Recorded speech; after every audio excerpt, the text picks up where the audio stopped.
जिस तरह से लोकतंत्र की हत्या हो रही है, संवैधानिक संस्थाओं को कुचला जा रहा है, ये किसी से छिपा नहीं। मुझे कोई राजनीतिक नफा नुकसान की परवाह होती तो मैं चुनाव से पहले उनके पास आता, क्योंकि अगर वो एक बार थोड़ा सा इशारा कर देते तो बहुत बड़ा परिवर्तन उत्तर प्रदेश की राजनीति में उपचुनाव में हो जाता। राजनीति में जिस तरह से सरकारी मशीनरी का दुरुपयोग करके सत्ता ने हटाने का काम किया, ये अच्छा नहीं।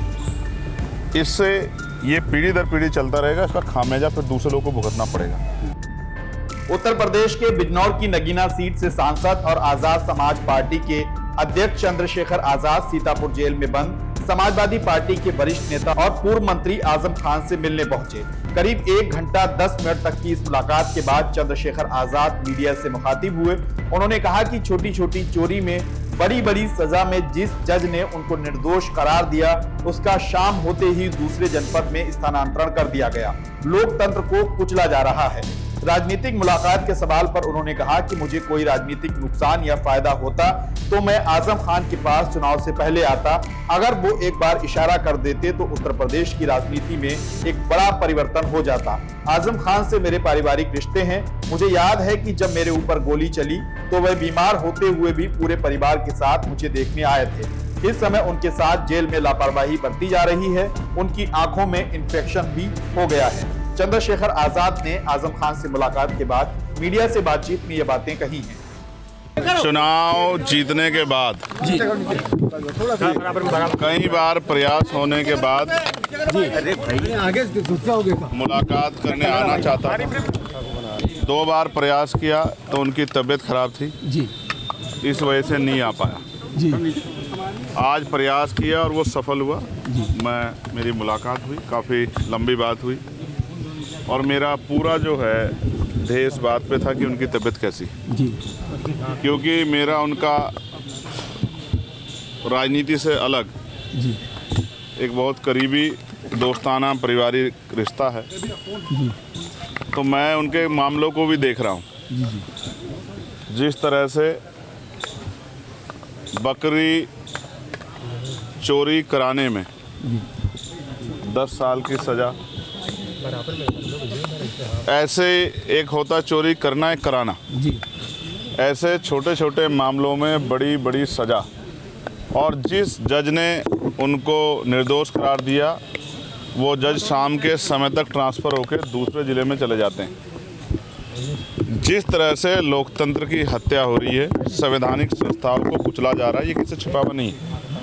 मैं उनसे मिला हूँ, वो फांसी घर में है, जहाँ पहले फांसी दी जाती थी ना आज़ादी से पहले, उसी फांसी घर में हूँ। मैं उनसे मिला और मेरा ये विश्वास है कि ये परेशानी के बादल जल्द छट जाएंगे।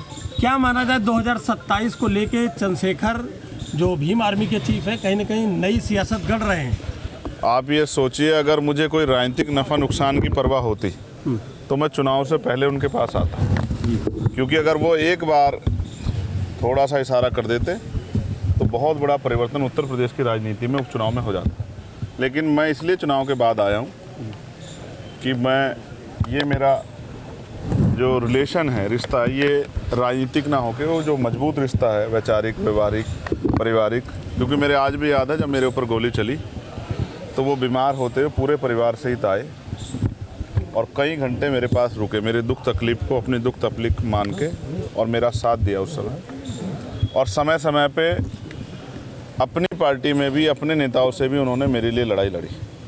तो एक अच्छा साथी होने के नाते मैं अपनी जिम्मेदारी अदा करने और उनके हाल जानने, जो कि बहुत ख़राब है तबीयत के तौर पे भी, और जेल, आप समझ, जेल कोई अच्छी जगह तो नहीं होती। इस समय क्या हालातों के बारे में क्या बताया? वो बीमार हैं, उनकी आंखों में इन्फेक्शन हुए हैं। मैंने उनकी हालात देखी, मुझे बड़ी तकलीफ हुई, भावुकता भी थी मेरे अंदर। मैं सरकार से ये अपील करूंगा कि राजनीति में वैचारिक विरोध हो सकता है, लेकिन जिस तरह से पिछले कुछ लंबे समय से ये देखा गया है कि अपने राजनीतिक विरोधियों को सरकारी मशीनरी का दुरुपयोग करके सत्ता ने हटाने का काम किया, ये अच्छा नहीं। इससे ये पीढ़ी दर पीढ़ी चलता रहेगा, इसका खामियाजा फिर दूसरे लोगों को भुगतना पड़ेगा। अगर आप कुछ अन्याय करोगे तो कल आने वाले समय में ताकत आने पर दूसरा व्यक्ति भी अन्याय करेगा। कल जो जबकि उन्होंने मुझसे कहा कि हम बदले में नहीं, बदलाव में भरोसा रखते हैं। हम जन सेवा के लिए हैं और हम आने वाले कल में भी जन सेवा करेंगे। उनका आशीर्वाद मुझे हमेशा मिलता रहा। सर, पहले हरदोई जेल में अब्दुल्ला से मुलाकात, अब आजम खान से मुलाकात, फिर आप उनके घर भी गए। तो मान लिया जाए 2027 में कहीं ना कहीं चंद्रशेखर कोई नई सियासत गढ़ रहे हैं अंदर ही अंदर। आपको ऐसा लग रहा है? मेरा फर्ज है, अगर कोई परेशान है, तकलीफ में है और मेरा साथी है, तो एक सच्चे साथी का फर्ज ये होता है कि वो दुख के समय उनके साथ खड़ा हो। नहीं, आजम जी बड़े नेता सुख में तो हर कोई खड़ा होता है। कुछ भविष्य की राजनीति को लेकर आजाद ने मुख्यमंत्री के नारे पर कटाक्ष किया। बोले उन्होंने ये नारा दिया है कि बटोगे तो कटोगे। इस नारे पर मुख्यमंत्री योगी आदित्यनाथ को बधाई दूंगा। नारा बहुत अच्छा है, इससे हमें सीख लेनी चाहिए कि दलित, पिछड़े, आदिवासी और अल्पसंख्यक लोग बटेंगे तो कटेंगे। इसकी शुरुआत गोरखपुर से हो चुकी है, जहां पटवारी, कानून गो सहित अन्य आउटसोर्सिंग पर रखे जाएंगे। चंद्रशेखर आजाद ने मुख्यमंत्री योगी आदित्यनाथ के नारे पर ये बात बोली है। बता दें कि 4 दिन पहले ही चंद्रशेखर आजाद ने आजम खान के रामपुर स्थित उनके घर जाकर उनकी बीवी डॉक्टर तजीन फातिमा से मुलाकात की थी। मैं एक चीज आज आपके यहाँ से कहना चाहता हूँ। बहुत सुंदर जगह है सीतापुर, रामपुर वाले सीतापुर में जी।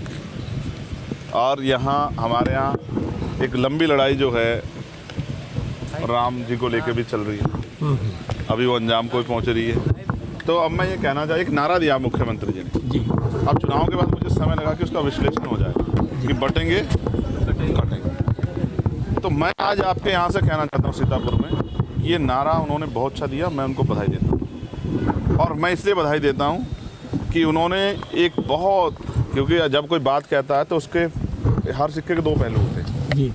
मैं ये मानता हूँ कि यहाँ से हमारे लोग सीख लेनी चाहिए कि 6743 जातियों में बटे दलित, पिछड़े वर्ग के लोग, आदिवासी लोग, अल्पसंख्यक लोग अगर बटेंगे तो समय समय पे सारे कटेंगे, इनके अधिकार भी छिन जाएंगे। जैसे आज गोरखपुर से शुरुआत हो रही है, विज्ञापन निकला है कि पटवारी, कानूनगो, तहसीलदार, ये सारी भर्तियां जो है आउटसोर्सिंग पे होंगी।